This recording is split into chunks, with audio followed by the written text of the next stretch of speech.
Gary Manzer was an environmental geologist, but there was always a woodworker inside of him just waiting to come out. Yeah, and he shows our Mike Glover what finally released his passion in tonight's Something Good.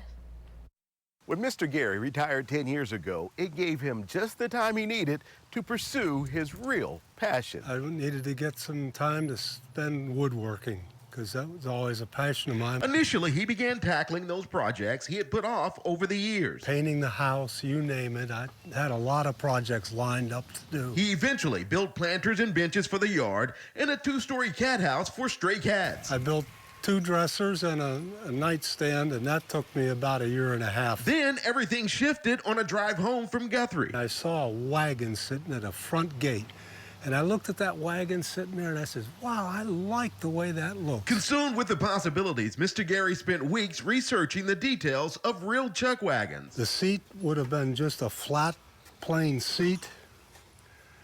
And then they decided, okay, we'll make a lazy back seat. The half-scale version has all the working parts of an 1870 to 1890s wagon. And even with all the determination, the whole project took him about 8 months. Oh, no, I was retired.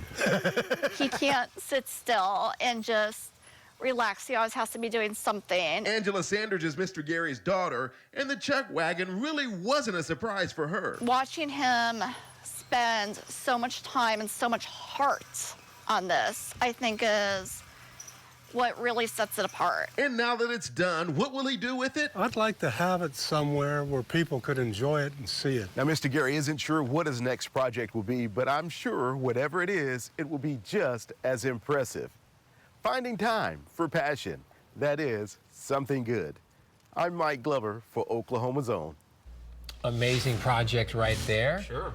We're always looking for the good in our community. Yeah, just send us your story ideas to somethinggood@griffin.news.